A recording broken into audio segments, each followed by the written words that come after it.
I decided to take the 200-hour training from Myra because I had been practicing yoga daily for about 9 months, and I played sports for most of my life, and so I had very tight hips, very tight knees.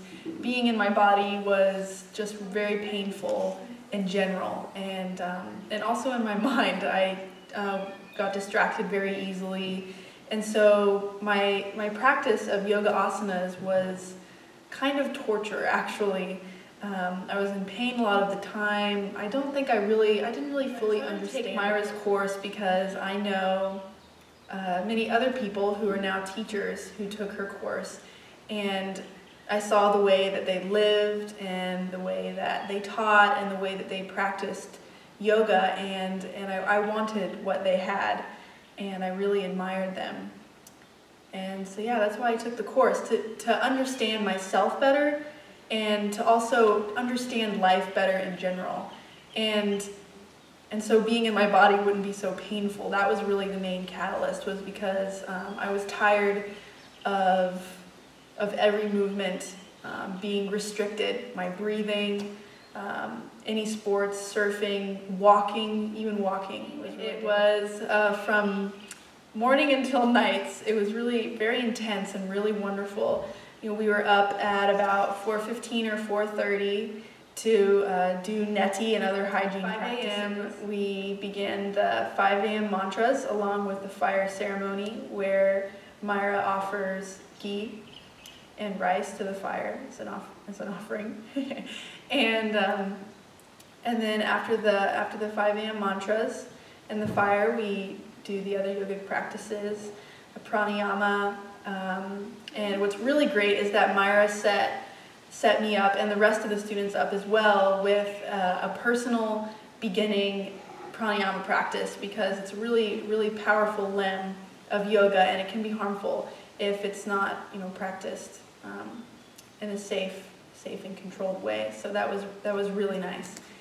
And just to note, that have that measure of safety with Myra's experience. And after pranayama, we meditated for, I think it ended up being about 35 to 40 minutes. And that's always an experience. It was really wonderful. As the days went by, I could see my progress in the meditation and how I was becoming so much more aware of who I really am, and noticing that my days were much calmer with that adaptation. We did the Agnihotra fire ceremony, which is one that was brought over from India to help heal the earth and the people around. Fire ceremony, we would have breakfast, and it's beautiful Kauai, so the breakfast was amazing. The first week we did a khichdi cleanse, and so for breakfast we had kuni, which is soupy white rice with turmeric and ginger and ghee and salt, which I really loved. And we had a khichdi cleanse that first week. And the other 3 weeks we had fruit, and the fruit is incredible here. I can't even describe all the different varieties and tastes. It's pretty incredible. And after we would eat breakfast, we'd have about an hour break to study, go for a walk. It's beautiful land here, beautiful property. You can see the ocean, you can see the mountains. And so yeah, we'd usually take a walk if we didn't have too much to read. We would begin asana practice at about 9 a.m. with Myra for about 2 hours until 11, and that was definitely one of my favorite parts of the training, being able to work one-on-one with Myra and just the incredible guidance and knowledge that she was able to give about the poses. I really came to understand each individual pose and what it could do for me and what it could do for my body, and I could see the changes through the days. It was pretty incredible to watch myself and to watch my body change and become more flexible and more comfortable. And also to really begin to notice my breath. That's what those morning sessions really helped me with, because I'd heard about Ujjayi breath and all of that in yoga before, but I hadn't ever really practiced it or understood it. But my breath became my best friend, really, in those morning practices. And I was able to begin to experience a kind of peace that I didn't even know. Those 2 hours with Myra, we would have, usually have a session with her assistant, Kelsey, and we would talk about the poses that we had learned the day before, or go over some restorative poses and do some teaching and things like that. And that was incredibly helpful to be able to go over the poses another time after teaching them and just to further my understanding of them. And after that would be lunch, which is one of my favorite times of the day around here. And so, like I said, the first week was a Khichdi cleanse, and each day was a new cleanse for a different organ or part of the body. And yeah, I've had acne for most of my life, and after that first week, I have to say that almost all of my acne was gone. And over the course of the training, you know, I have almost a completely clear face now, and I'm really enjoying my skin so much. For lunch, we had, I mean, the most incredible meals. I don't even know how to describe how good they are. The flavors and how balancing, and how there was no regret, you know, there's no shame after eating, because I know how good it is for me and how nurturing it is. And after lunch, we'd have another break for about an hour and a half, and we usually go for a swim or a walk, or there's always, you know, plenty to read and to study, which is great. The manual is really incredible. There's tons of amazing articles that I know, you know, that I can draw from for the rest of my teaching, honestly. Break, the students would come together and we would teach, which I've never done very much teaching before, so this was really an experience. We would teach each other in the beginning, you know, first one pose at a time, and then a sequence of 3 or 4, and then eventually the last 2 weeks we taught full hour-long classes. And those afternoons I will never forget. It was really a growing experience for me to be able to do something completely different from what I've done before, to see myself as a teacher. And I've never seen myself that way, you know, to see myself as someone who can offer and be of service and give something to other people, which is ultimately what it seems like a teacher is, and just what I learned over really helped me to become more confident in myself, to see that I am able to connect with others, and that I am able also to learn the Sanskrit names of the yoga poses, because I didn't think that I would be able to, but it's definitely possible. Note cards really helped. And so after we would teach until about 4, right up until dinner, until about 4:45, we'd have a short break, and then we would eat another incredible meal, whatever we were having that day. A lot of the vegetables that we ate actually came from Myra's farm, Durga Farms, which is wonderful to be able to have that fresh, organic food straight from the ground to your plate. It's a whole different experience, than from just getting food from a store, or even from another dinner. Farm. You know, we'd have another short break, about an hour, and then we'd have the evening Agnihotra fire ceremony and meditation after that.